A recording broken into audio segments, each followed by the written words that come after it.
is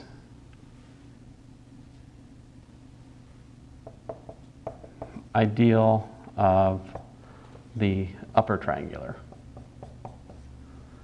And likewise, SLN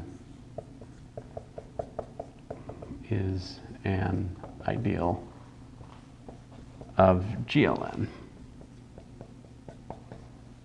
And a non-example is this: BNF is subalgebra,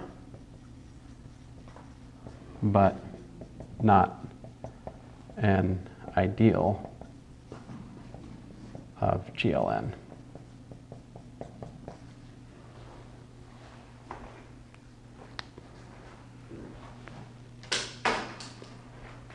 I got it, it's fine. Helps me to stretch out while I'm doing this. Yo, my back popping.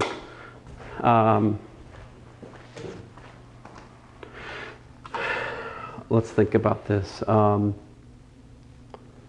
right. So like, let me call this claim number 1, number 2, number 3. Let's actually think about proving these things, all right? So like number 1, I should do what? I should think about the commutator of a what? Strict upper triangular. Right, a strictly upper triangular with just an upper triangular, right? So let me use N and B for those respectively, right? So like I'm thinking about N is, I'm trying to follow this pattern up here. So N is in the larger one, which is the B, right? So Bn, right? So that's Bn minus Nb. So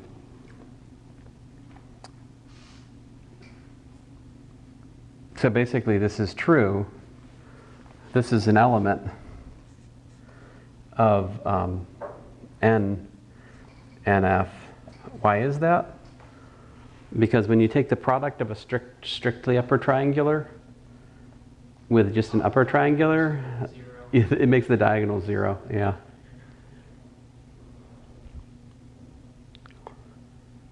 Which we could prove using the notation I've introduced today if you wanted to, but I will go on because there's more interesting things. But you could prove it using the summation type notation. But yeah, that's essentially it, is the product of a strictly upper triangular with a triangular is strictly upper triangular. And that's still true when you take a difference of such things. So,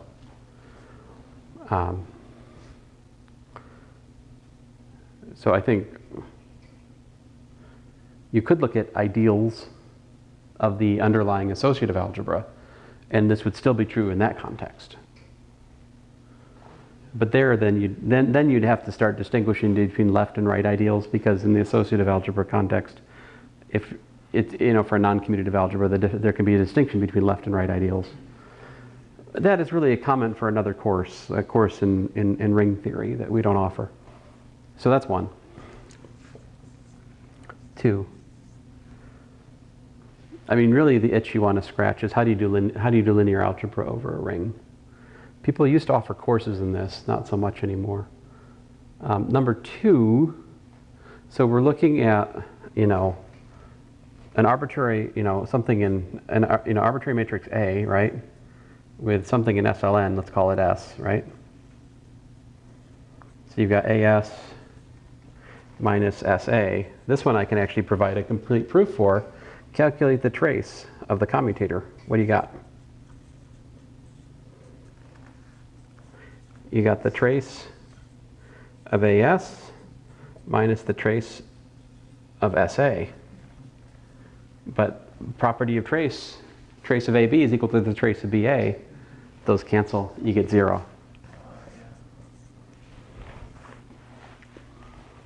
Therefore,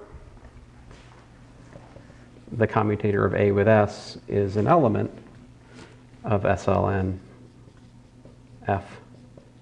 And as such, it's an ideal.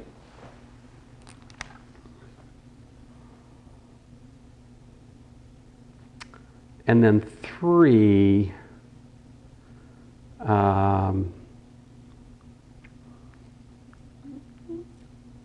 So to find a counterexample for 3, if you think about it, you're trying to find, like, you want to have A with B, right? Which is AB minus BA, and you want that to not be an element of this, right? So,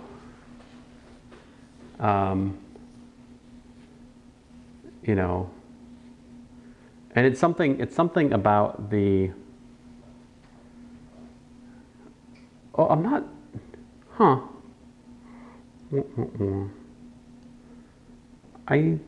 He didn't say whether or not n, my question is, for number 1, is the strictly upper triangulars actually also an ideal of GLNF?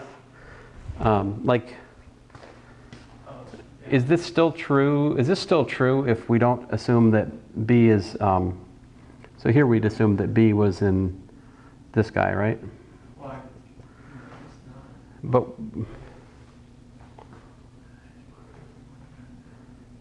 yeah, I don't think it's true if we let B be just an element of GLN.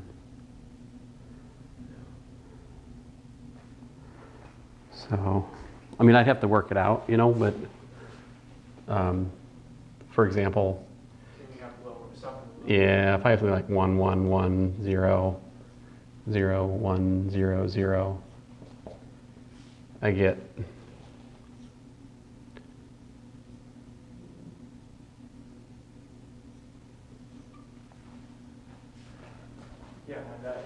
so this, yeah, this is an element of n. Although this might still work out when I take the commutator of it, it might be that those subtract out, but I think if we play this game long enough, we can, I could be wrong. Maybe that's a homework problem, I don't know. Maybe, but, okay, so here, let me stop spinning my wheels here and just copy his counterexample down. So he points out that if you just look at, he's like E11 is an element of BNF, but, and also E21 is an element of GLNF, right? This is for n greater than or equal to 2, this is true, right? But if you look at the commutator of E21 with E11, you get what?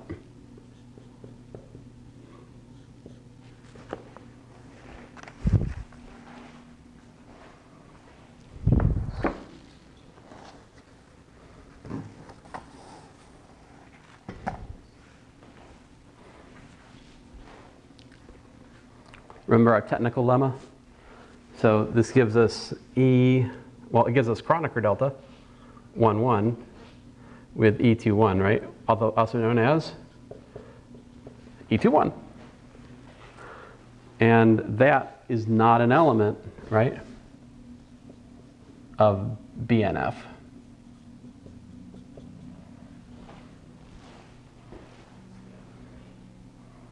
And so there you have it. That proves that BNF is not an ideal of GLNF for n greater than or equal to 2.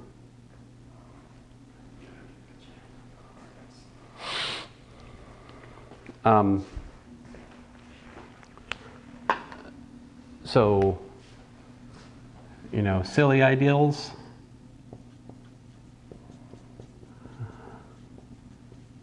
Silly ideals, 0. And the whole algebra. Oh, I don't need a bracket around the whole algebra. Duh. I equals to L, right? 0 equals to I. So these ideals, that's the trivial ideal, and that's the sort of the improper ideal, right? A proper ideal would not be equal to the algebra itself. And there's also Z, the center of L, which is, this one's more interesting. The center of L is defined by X in the Lie algebra such that what, do you think? What condition do you need? Well, we're talking about Lie algebra, right? So it's got to be the bracket with something. So I try hard to not say commutator because, Oh, trying to cut it, yeah. because it doesn't have to be the commutator. Leave bracket of x with any element in part. Right, y, Yeah, or b0. for all y, right? Yeah, so this would be the center of L. Oh, okay. I was drawing or something else. And I neglected a very important thing here.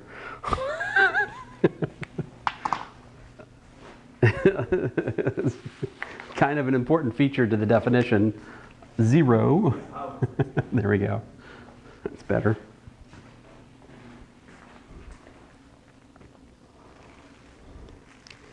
And he said, oh, exercise 1.5, find the center of the Lie algebra when L is equal to SL2F. He says you should find your answer depends on the characteristic of F. That's the kind of thing I'm not talking about in here. Okay, all right. Okay, so good. Homomorphism.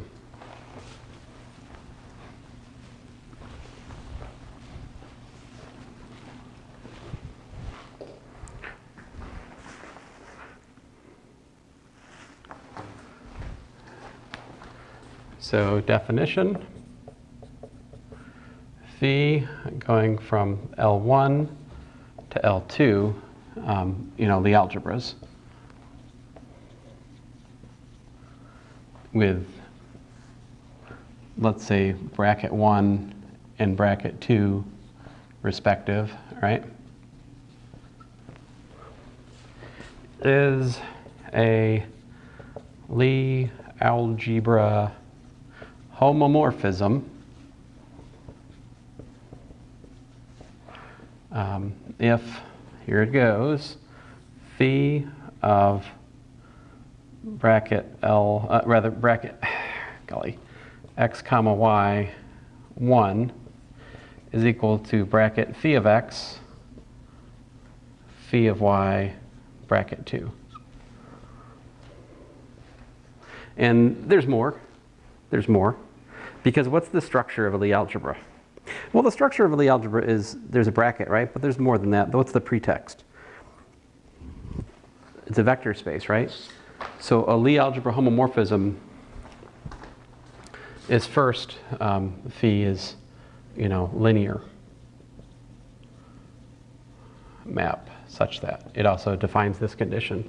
So phi doesn't have to be a linear map before that. So this is a Lie algebra homomorphism. And two such Lie algebras are said to be homomorphic, right?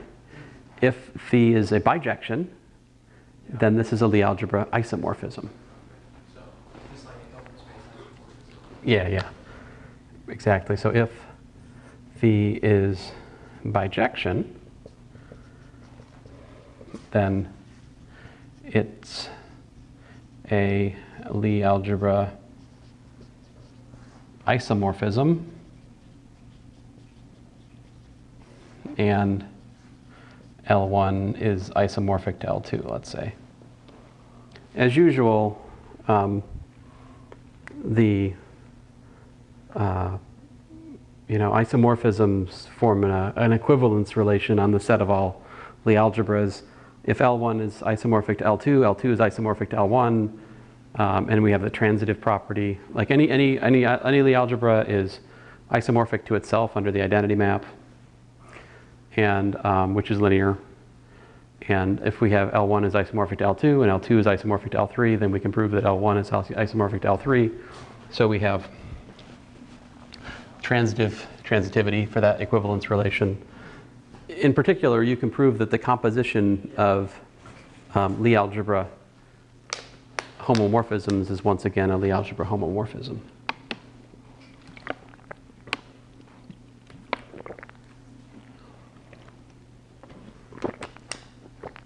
There's something weird and different that happens here, though, perhaps. Let's see here. And there's something called as he says, an extremely important homomorphism called the adjoint homomorphism. All right? And so here's how that's defined.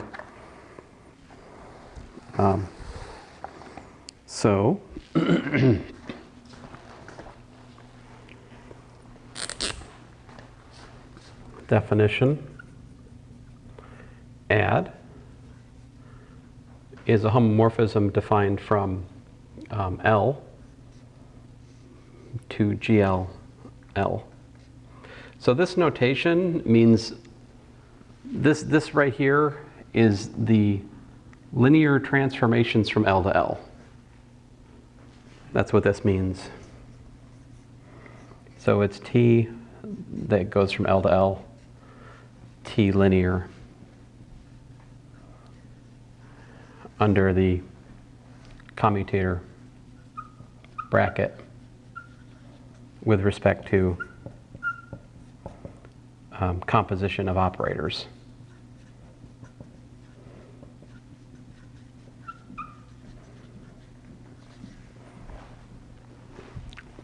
I talked about this a little bit before we did my example 6. Remember?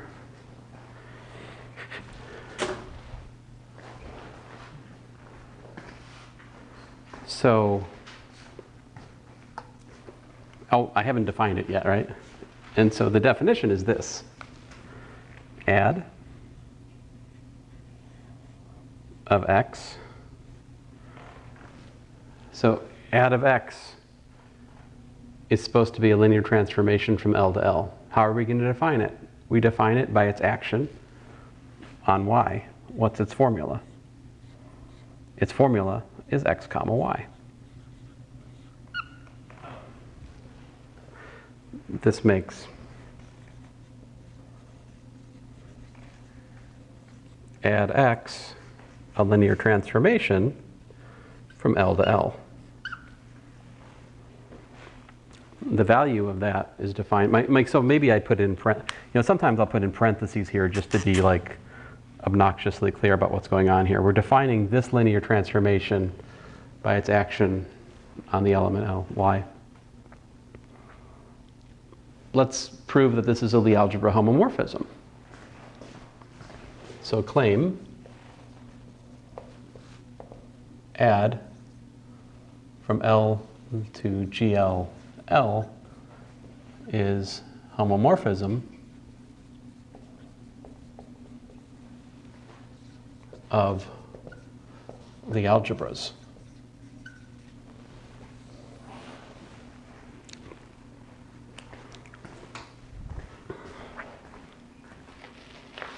So what do we need to look at? We need to look at add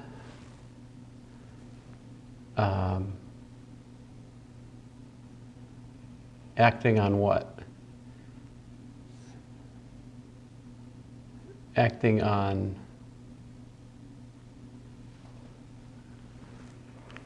just a second here, I need to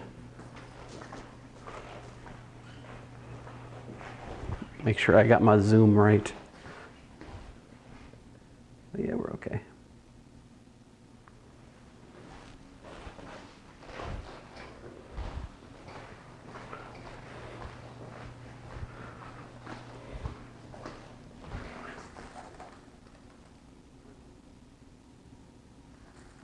Cool.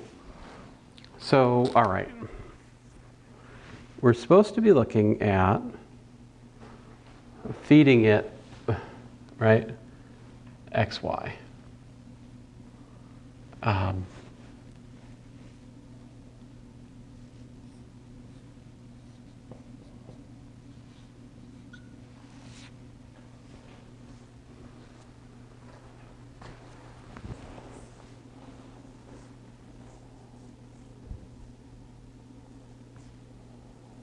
Right? But the thing is,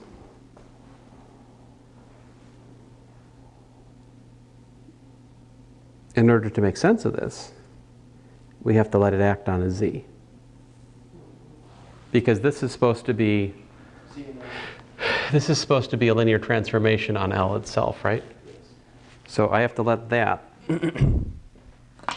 act on z to make sense of things. So by definition, this is the bracket of x comma y with z. So here I'm letting bracket of xy play the role of x. And, you know, to be utterly pedantic, I'm missing a pair of parentheses right here, right?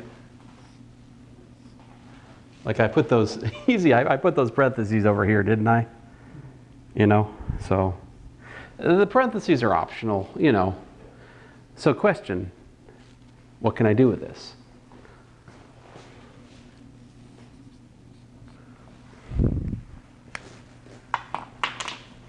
Well,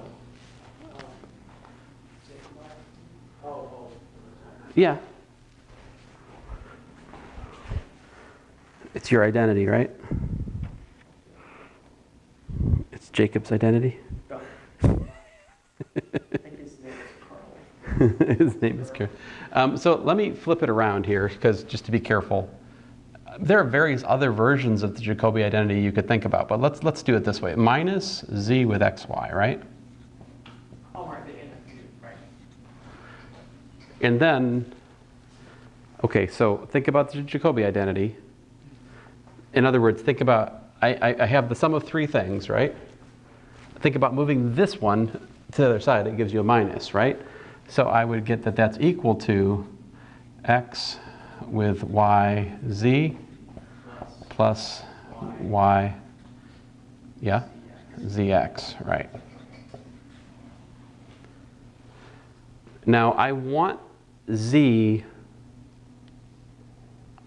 all right, well I want z to be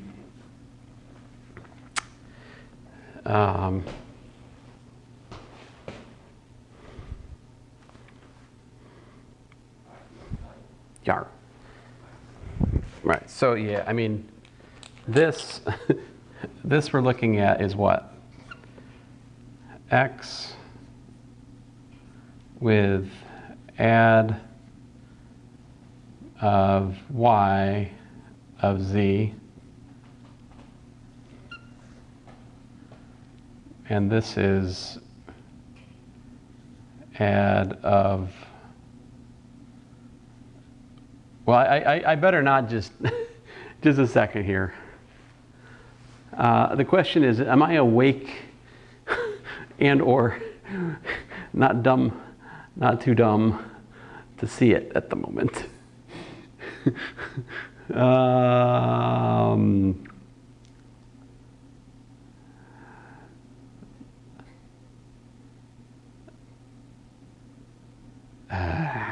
me think. I need. Our commentator two is just our same commentator. Yeah, it probably wouldn't be a bad thing for me to write down what I'm trying to see. So what I'm trying to show at the moment is that the adjoint, when it's fed xy, is equal to the bracket of add x, right, with add y. So the bracket on the left-hand side of what I just wrote is the abstract Lie bracket in the Lie algebra we're working with. The bracket on the right-hand side is the bracket with respect to the composition of linear transformations of the vector space L. So that is, this is literally a commutator bracket in the sense of composition. This is add of x composed with add y minus add y composed with add x. It's literally that. And so it's probably helpful for me to like think about, let me call this thing t if you don't mind. Think about what does it mean to have t acting on z, right? So t acting on z would be what? It would be add of x of add of y of z minus add of y of add of x of z, which would be add of x acting on the commutator of y and z minus add of y acting on the commutator of x with z, which would be x with y with z minus y with x with z. Using the definition of the adjoint, and I think if I'm smarter, I won't do this. I will at this point go, okay. Yeah. So I've got this is that. Yeah. Flip around. And here I need to, Z X, negative X. right, so I'll make my next step here. So this is X with, fine, I'll do it like this. This is X of add of Y of Z, right? Minus Y with XZ. So basically you want Z to be the last thing so you can see it as an adjoint acting on Z. But this then is add of X acting on add of Y of Z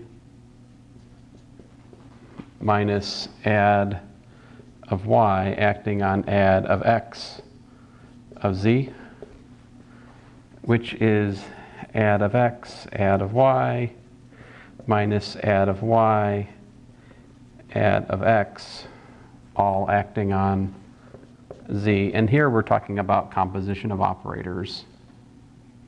Let me put those in red.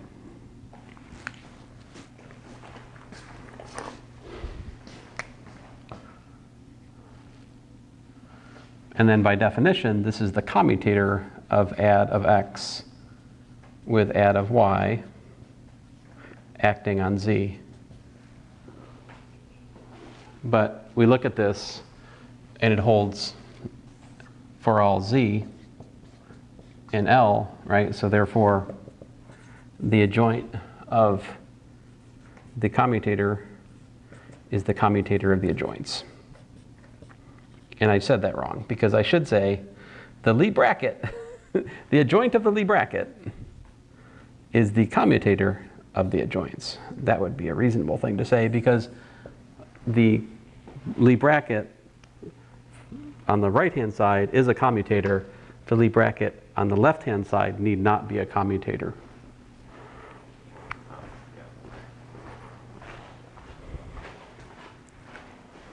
Although, I guess in your defense, I haven't really showed you an explicit example of a Lie algebra where the bracket is not a commutator, have I? Yeah. Let me see if I could show you an example. What's an elementary example of a Lie algebra where the bracket is not a commutator bracket? So, what example I'm on? 5, 6, 7. Example 7. If we let L equals to R3, where if I take the Lie bracket of a vector V with a vector W, it's V cross W. In other words, the cross product of calculus 3, that is a Lie algebra. It's bilinear, and you may or may not know this, but it does satisfy your identity.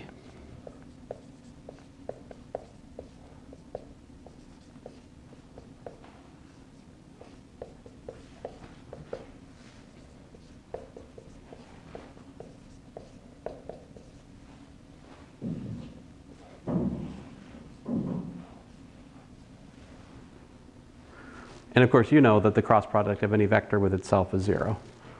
So there's axiom 1, there's axiom 2, and it's linear because the cross product is linear in both spots.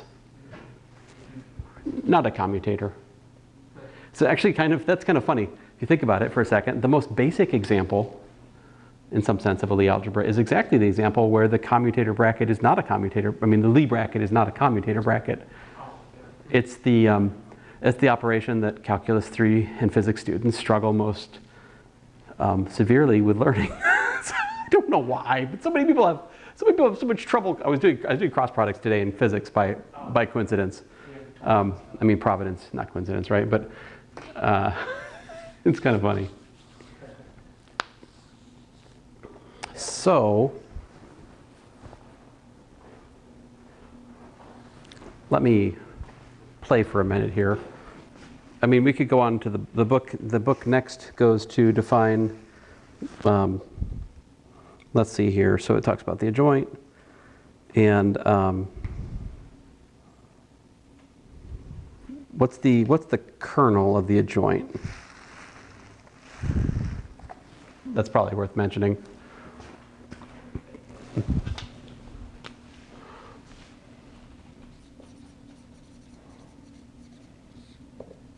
The kernel of the adjoint would be equal to x in L, right? Such that the adjoint of x is the zero map, right? Which would be tantamount to saying x in L such that add x of y is equal to 0 for all y in L, right? But what is this? This is saying that the Lie bracket of x with y is 0 for all y in L. We've seen this before today. No, we've seen this before. We give this another name. This is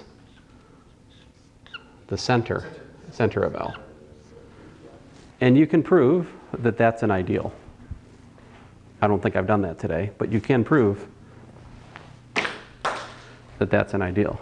I will get rid of all these stupid markers before today. I'm making so much progress on getting rid of trashy markers in this lecture, I tell you what. So there's that. Section 1.5, he talks about associative algebras. We've talked about that already. He talks about the commutator bracket. Hey, we did that already. And then section 1.6 is on derivations. What's a derivation of an algebra? Uh-oh. Hello? Hey. Oh, okay, cool. Here, I'll talk to you later, okay? Oh no, I'm teaching your class. Okay, the way you, Audrey says sorry to himself later today or whatever. Sound good? Okay, yeah, bye. That's an interesting conundrum. You have a student who calls himself in a class he's not yet attended. How does he do it? I guess this is the only way. But okay. Derivations. Derivations are an important part of this whole story. So, what's a derivation? If you have a Lie algebra, you can talk about derivations of the Lie algebra. Let's see if I can do that. So,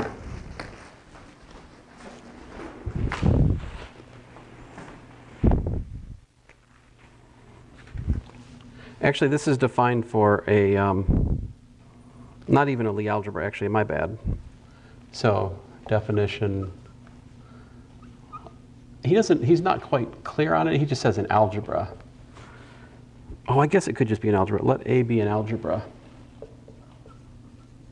And I guess this makes sense because an algebra is a vector space with an operation, right? So this algebra could be a Lie algebra or it could be an associative algebra, all right? And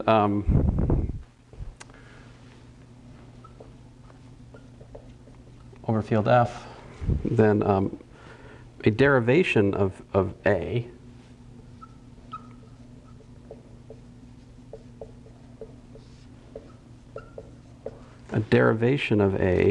is an F-linear map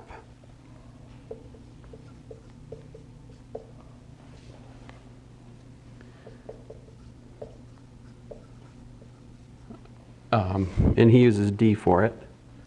D from A to A such that the derivation of AB is equal to A times the derivation of B plus the derivation of A times B. I don't know why, but I much prefer to write this term first and that term second. It's just how I'm wired. But here's how it's in the books, I'll write it. I mean, it's commutative, so what does it matter? Addition commutes. And dir A is set of all such D. All right. And he says this says closed under addition and scalar multiplication. It contains the zero map. Hence, the derivations on A is a vector space. In fact, it's a vector subspace of GLA. And in fact, you can prove that the derivations on A is a Lie subalgebra of A. And he's got homework on that. So let me just write down some claims.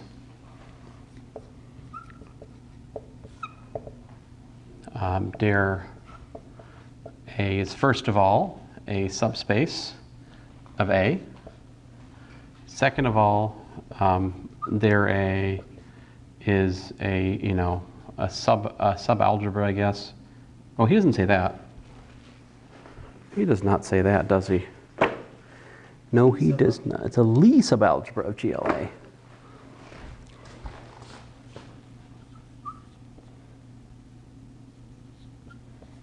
All right.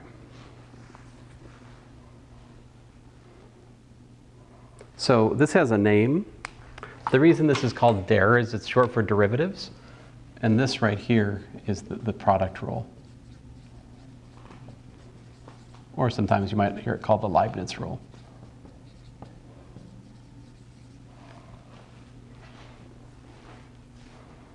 So,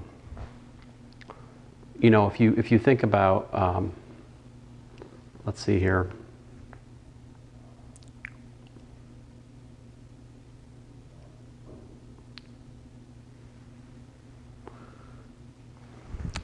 Let's see, what else did he say? I'm struggling. What more I should tell you here without doing that homework exercise? D and D are derivations, so it's commutator D and E. Ah, right.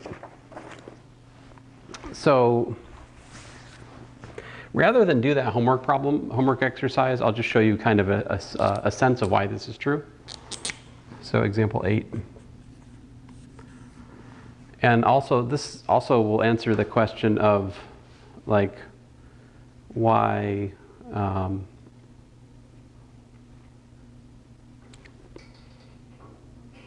it is not a subalgebra. For example, here we could look at, let's see here.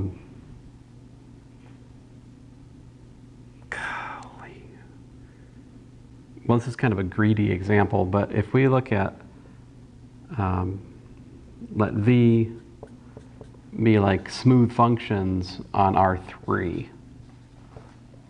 Smooth functions on R3. And then I look at my algebra as being,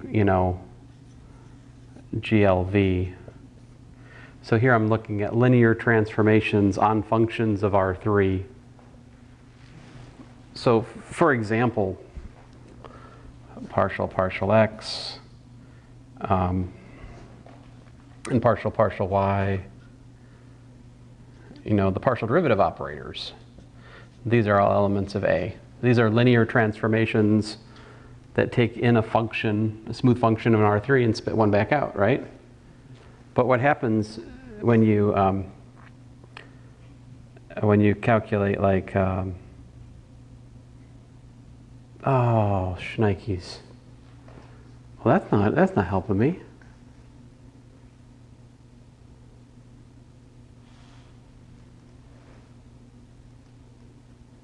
Oh, yes.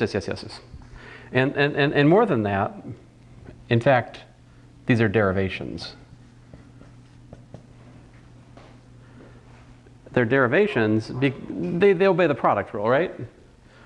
But my point is, if you calculate their composition,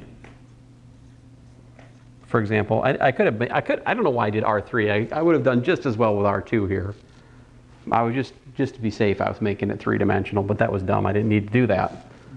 if you calculate the composite on the product of functions, what do you get?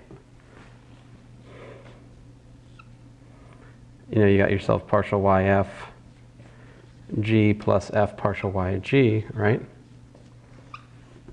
And that gives you partial x partial y acting on f plus partial yf partial xg plus partial xf partial yg plus f partial squared yg. And yeah, so that gives us, you know, partial x partial y acting on f, there's a g here, times g plus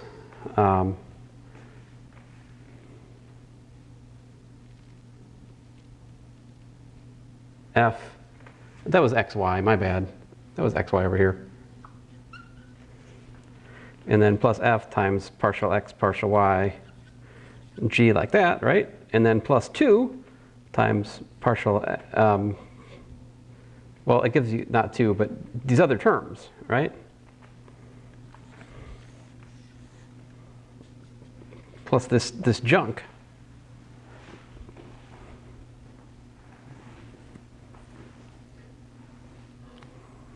See, so the composite of two derivations is not a derivation. The magic happens when you take the commutator of these. See, because if you take the commutator bracket of partial x and partial y, what happens? You let it act on fg, you get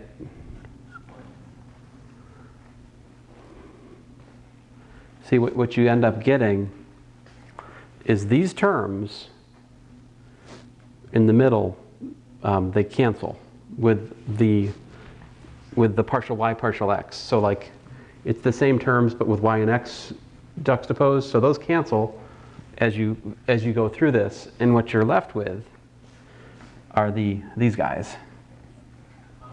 But that's what you want because you yeah, you get, you know, I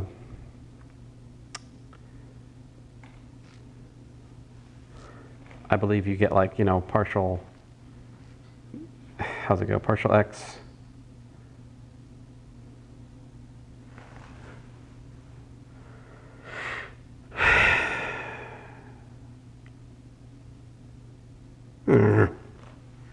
I'm sorry, I'm not able to. I'm trying to say this without writing everything out. Maybe I have to. I don't want to.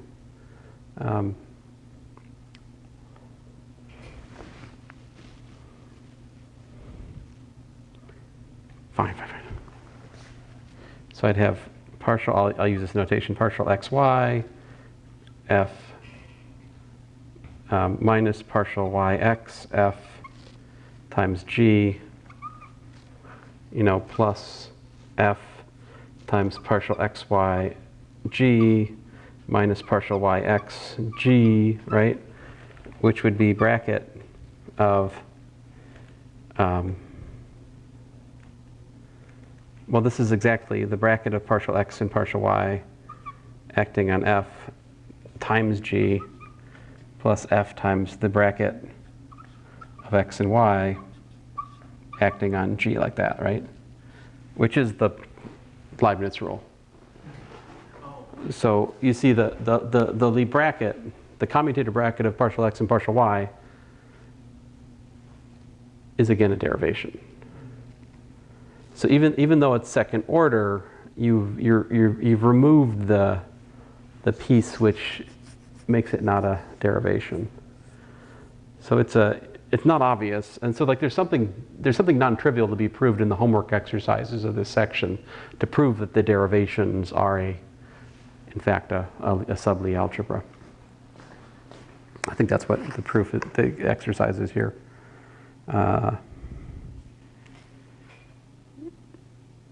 Well, I guess he doesn't say that. I'm not sure that the derivations are actually. Well, he says der A is a sub Lie algebra of GLA. I don't see proof of that.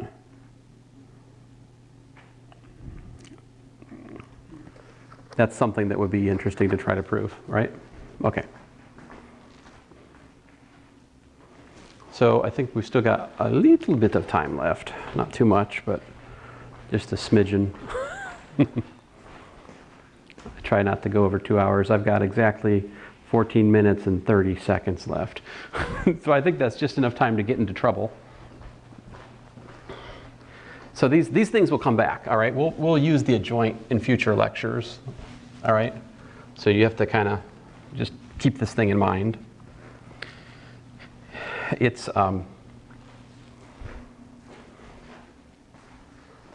it would be kind of fun to calculate the adjoint of, for example, my example 7, you know? We could try to do that. But I think I've got 15 minutes left, so I better not. So I want to, the next section here is, section 1.7, which is on structure constants. And so let's talk about that.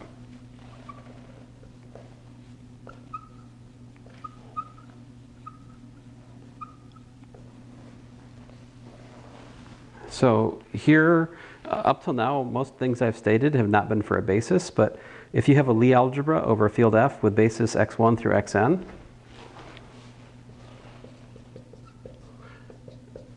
if, let's say, beta equal to, x1, x2, you know what? No, I refuse. v1, v2, vn, basis over F for Lie algebra L, then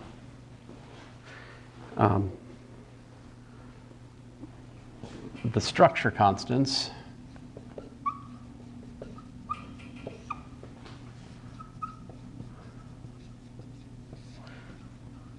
are defined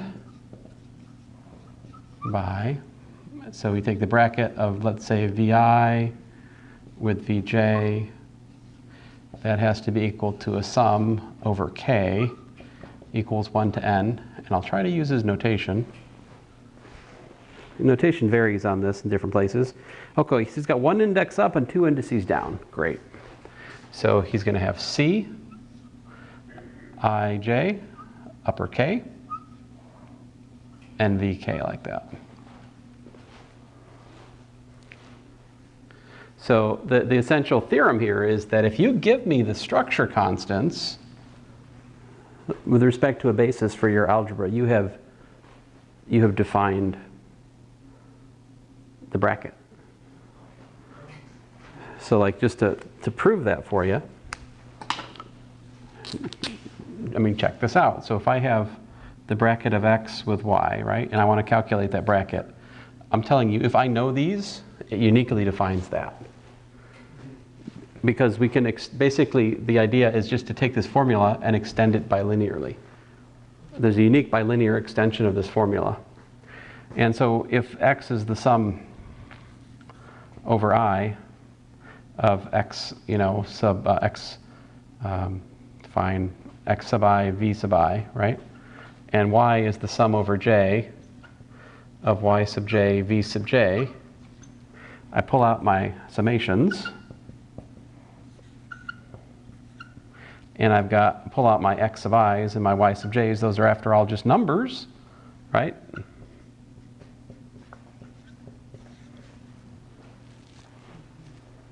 And then this, right, is, I've got sum over I, sum over j, x sub I, y sub j, sum over k of Cijk, Vk, and there you have it. That's the formula. So I've got the sum over I, j, and k, x sub I, y sub j, structure constants, upper k, lower ij, vk, there you go. That is a formula for the Lie bracket as it follows from the structure constants. You give me the structure constants, I define the Lie algebra. Let me show you how this plays out for the most elementary Lie algebra in some sense. The Lie algebra of R3 with the cross product. Right, so with the cross product,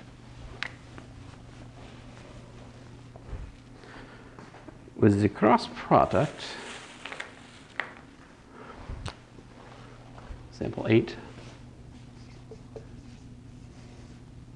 So check this out. If I do the cross product of xi crossed with xj hat, there's a formula for it. It is the Levi-Civita symbol, epsilon I, j, k, x hat, k. And that's the sum k equals 1 to 3. The way this works is epsilon 1, 2, 3 equals epsilon 2, 3, 1 equals epsilon 3, 1, 2 equals to 1. Epsilon 3, 2, 1 equals to epsilon 2, 1, 3 equals to epsilon 1, 3, 2 equals to minus 1.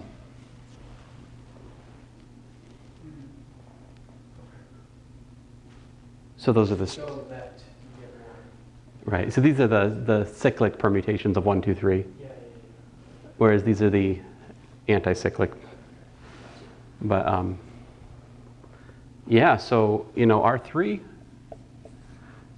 paired with the cross product, that Lie algebra has C, you know, structure constant Cij equal to these guys.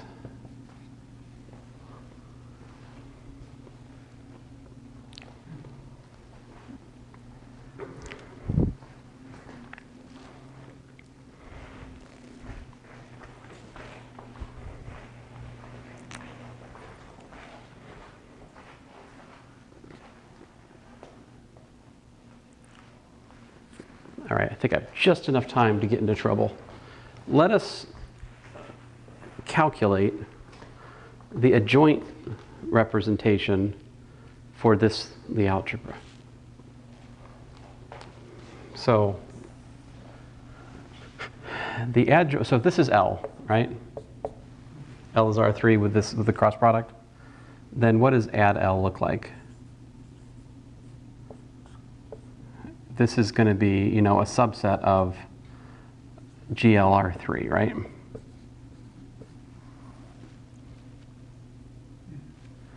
So we can look at what is the adjoint on, like, you know, x hat look like. Let me use E1 rather than x hat.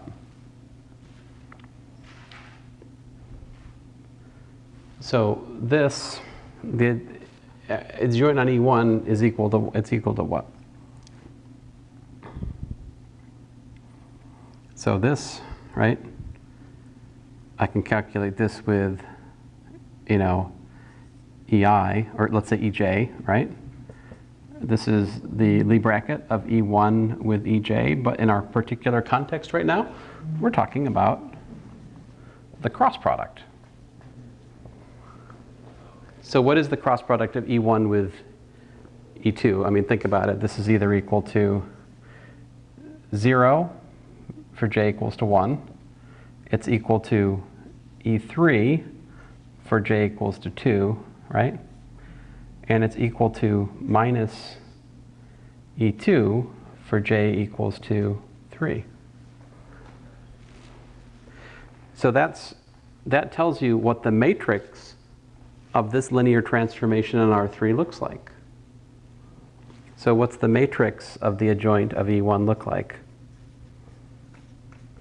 Apparently 0, 0, 0. That's the first column. I mean, if you feed a linear transformation E1, column 1, feed a linear transformation E2, column 2, so column 2 is 0, 0, 1, 0, negative 1, 0, yeah. And we can also calculate what's the adjoint on E2 look like. What's the standard matrix of that, right? So there you're thinking about, E2 cross EJ, right? So think about it. E2 cross E1 is minus E3, so you get 0, 0, minus 1. E2 cross E2 is 0. E2 cross E3 is E1. What's the adjoint on E3 look like?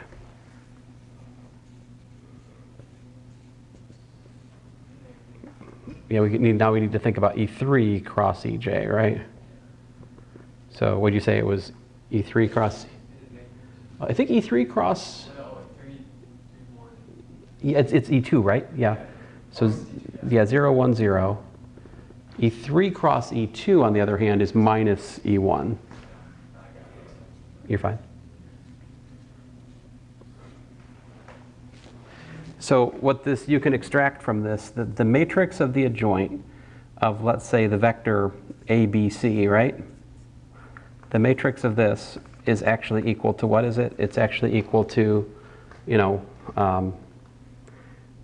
0, apparently, minus C, B, C, 0, minus A, minus B, A, 0.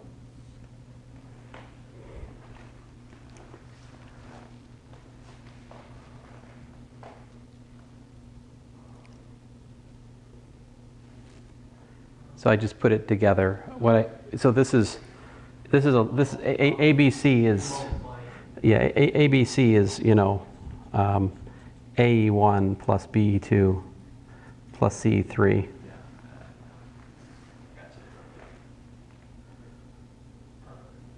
So what does this mean? This means that the adjoint transformation for the Lie algebra of the cross product Lie algebra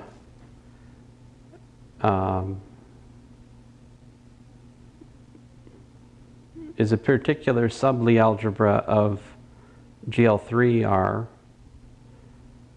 right? And it looks like it's anti-symmetric. It means it's an anti-symmetric matrix, right? So that's it's a subalgebra of SL3, I suppose. What else could we say about it from this calculation?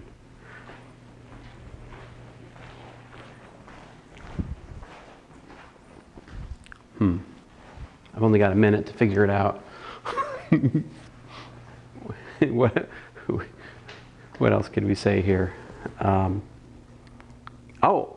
So it turns out that,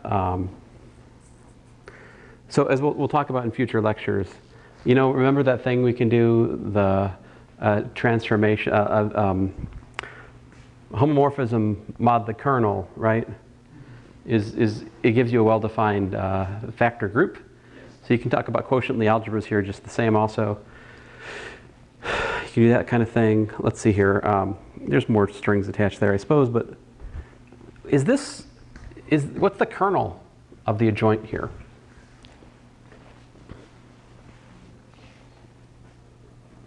See, because if the kernel of the adjoint is 0, then that means that this is a bijection.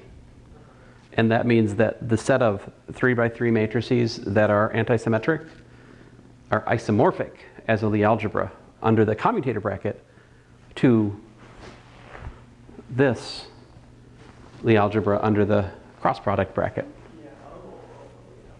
And so is the adjoint of anything? Well, no. I mean, the adjoint of the we calculated the adjoint of the basis for R3, right? And it gave us this, and this, right? And I think it follows that. Man, I want to say that the